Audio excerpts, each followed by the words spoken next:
I think for many of us, that is where certain pursuits of personal development, of growth, of skill growth, and so on, start. They start from a feeling of inadequacy. They start from a place of, in other words, like at some point, for example, I stand in front of the mirror and I go, I look chubby, I don't like what I look like, and that's why I go to the gym. So like the thing that makes me start going to the gym is a dissatisfaction with something that I see in myself. And it might be something else as well. Oh, I'm always the unpopular kid. Everybody makes fun of me. And then I go, I'm going to show you. I'm going to be the most successful, whatever. And then I work really hard and I pursue a career or whatever, right? And it's this initial experience of I'm dissatisfied with myself, or even I hate something about myself. And that drives action. And then, like I said, I think many of us experience something like that in our lives. And then we hold on to that. Because then it's like, well, I don't want to go back to being a loser. I don't want to go back to being, fat, lazy, unsuccessful, etc. So I have to continue hating myself. I have to keep this going.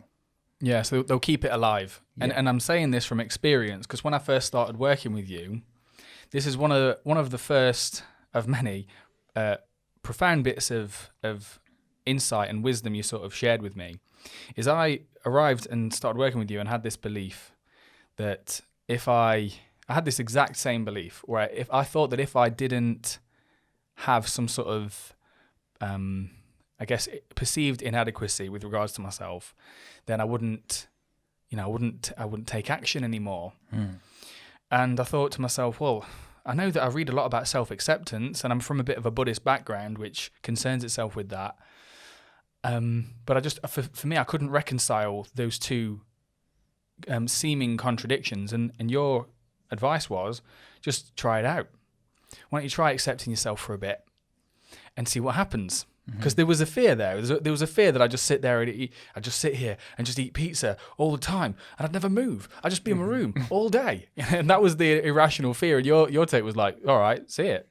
Try it out. Let's see what happens. It'd be, at the very least, it'd be a great content piece. So exactly. Ollie's accepted himself. He just eats pizza all day now. Yeah. But this is the result. How funny would it be? How funny would it be if that was the experience? Like I achieved like true deep self-acceptance and it totally derailed my life. Like from then on, it's like, a month later I got evicted and I was just like, I'm overweight and I'm basically homeless now because I just accept myself so fully. It just destroyed me. How funny would that be?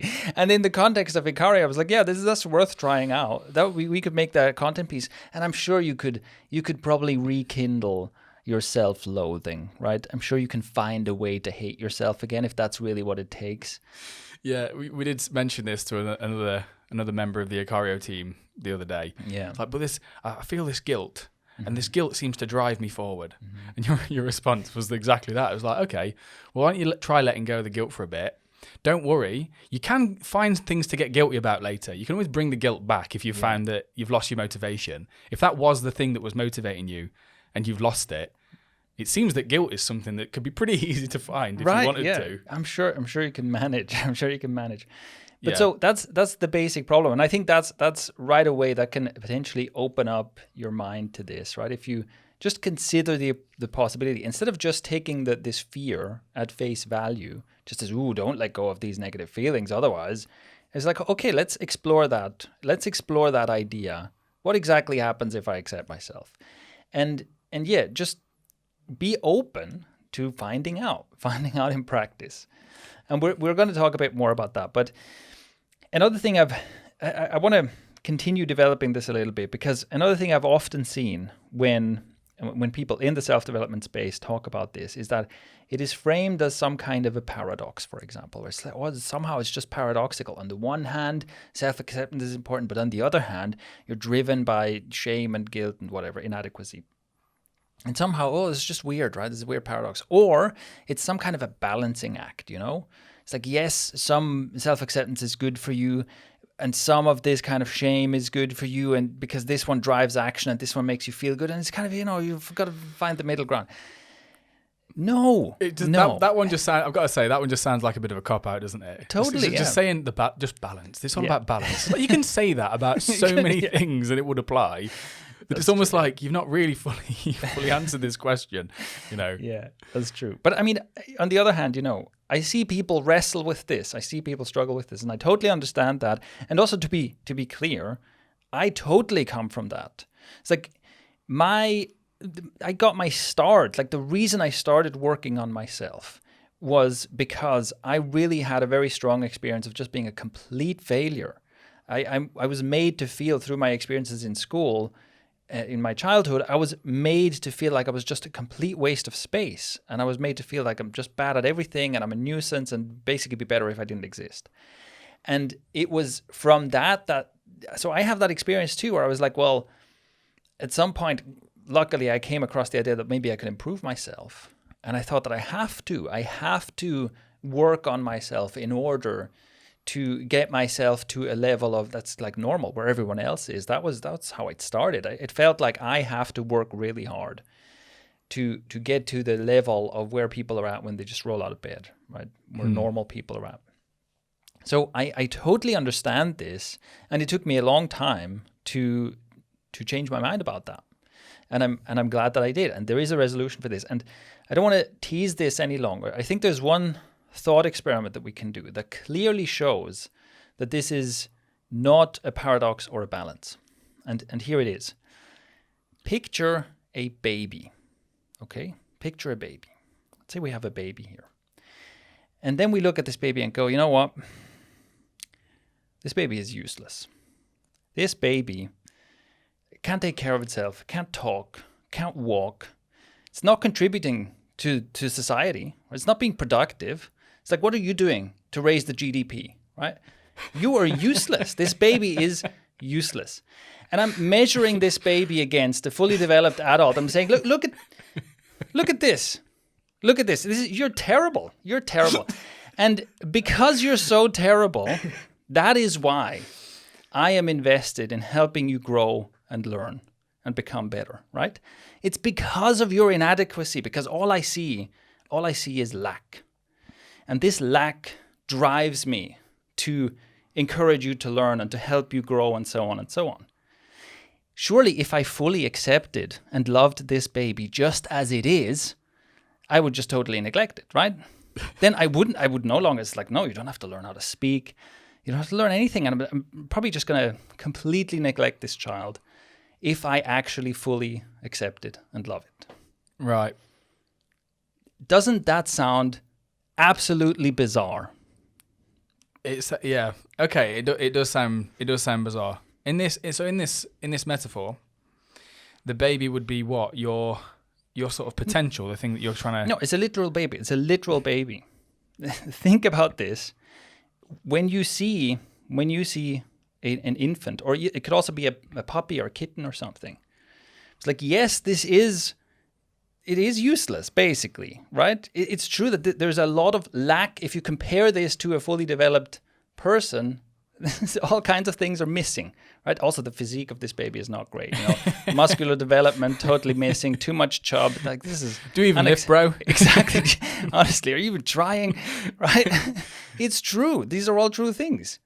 But clearly, it is not a requirement that you hate this or feel bad about it or even perceive this as a horrible lack. It's not a requirement for you to want to help this child grow and develop, right? And the same is true for you. You basically have a relationship to yourself in such a way as well.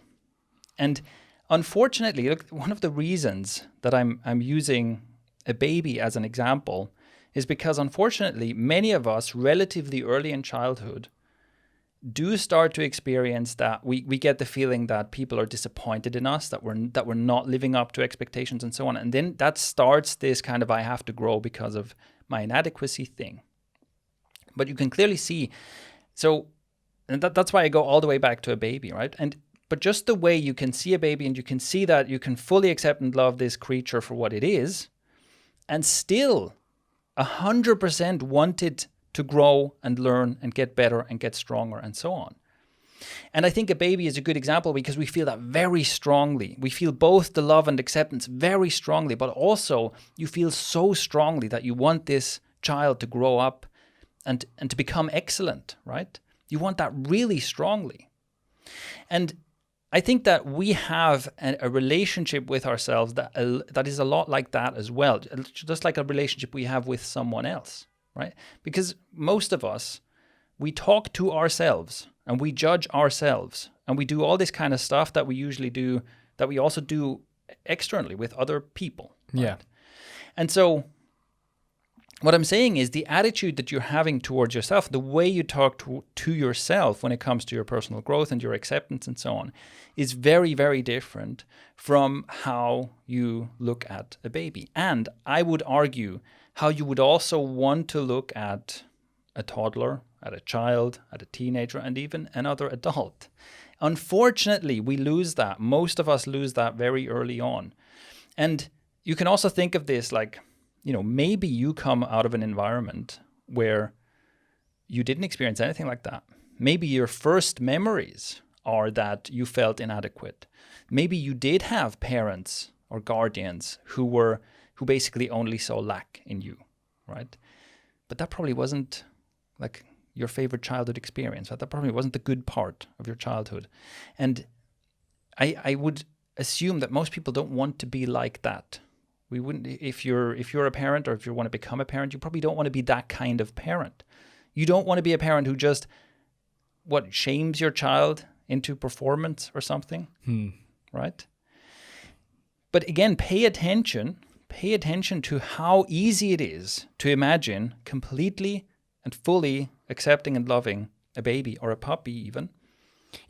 Still, your audience. You're talking to me right now. Yeah. And still completely and deeply wanting growth and learning and so on and so forth for this creature, right? So this is the point. Like, think about this and feel this. There is no paradox here. You're not carefully balancing two things. These things have nothing to do with each other, basically. Right. So self-acceptance and growth have nothing to do with each other. They can be completely independent. And more than that, right, just like, yes, you probably have the experience of a desire for growth being fueled by a sense of inadequacy. But just the same, a desire for growth can be fueled by a sense of love and acceptance.